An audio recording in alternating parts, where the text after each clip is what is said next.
বাংলাদেশে বর্তমানে ব্যাংকও আছে, কর্মকর্তারাও আছে, সব কিছুই ঠিকঠাক আছে, কিন্তু ব্যাংকের ভিতরে কোনো ধরনের কোনো টাকা নেই। মানুষ মাসের পর মাস ঘুরতেছে ব্যাংকের পিছনে, কিন্তু তাদের কষ্ট অর্জিত জমানো টাকা তারা পাচ্ছে না, উঠাতে পারছে না।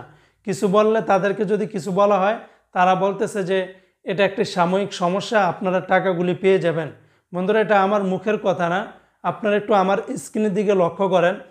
কিছুদিন আগে, অর্থাৎ সম্প্রতি সময়ে 1-2 দিন আগের এই নিউজটা ডেইলি মানব জমিনে একটি নিউজ প্রকাশিত করা হয়েছিল এমন হেডলাইনে, যেই ব্যাংকটির নাম ছিল আইসিবি ইসলামী ব্যাংক।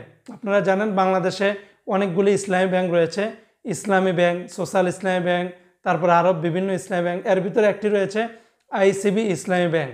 যাদের যাদের আইসিবি ইসলামী ব্যাংকে অ্যাকাউন্ট রয়েছে, আপনারা প্লিজ আপনাদের শাখাগুলিতে গিয়ে চেক করে নেবেন।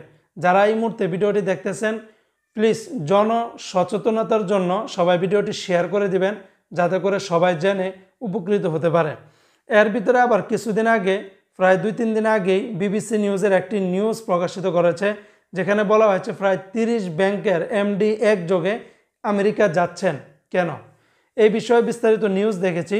তবে ওই যে আইসিবি ইসলামী ব্যাংক, যেখানে গ্রাহকরা গিয়ে তাদের কষ্ট অর্জিত টাকাগুলি পাচ্ছেন না, এটা নিয়ে ওই ম্যানেজারকে বললেও বলে যে আমরা জানি না, এটা আমাদের হেড অফিসে জানে। আরও নানান ধরনের অজুহাত, নানান ধরনের কথাবার্তা। এটা নিয়ে মানুষের মনে অনেক ধরনের আলোচনা সমালোচনা হচ্ছে। অনেকে বলতেছে বাংলাদেশে তো নিয়ম করেই দিচ্ছে যে আপনার ব্যাংকে কোটি টাকা থাকলেও যে কোনো ব্যাংক যদি দেউলিয়া হয়ে যায়, তাহলে সে মাত্র 1 লক্ষ টাকা পাবে। এটা সত্যি, আমরা যারা টাকা সঞ্চয় করি, যারা টাকা ব্যাংকে রাখি, আমাদের জন্য এটা অনেক বড় ধরনের একটা চিন্তার বিষয় বা একটা উদ্বিগ্নের বিষয়। তো যাই হোক, এটা শুধু আপনাদেরকে স্মরণ করে দিতে চাই, যারা ব্যাংকে টাকা রাখেন বা যারা আইসিবি ব্যাংকে যারা টাকা রেখেছেন, আপনারা অবশ্যই নিয়মিত আপনাদের ব্যাংক অ্যাকাউন্টগুলো চেক করবেন। ভবিষ্যতে কী পদক্ষেপ নেবেন না নেবেন সেটা আপনাদের উপরে নির্ভর করবে।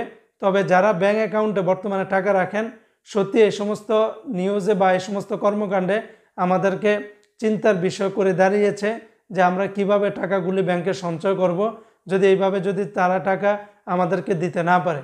এই বিষয়ে আপনার কি মতামত, প্লিজ কমেন্ট বক্সে জানাবেন।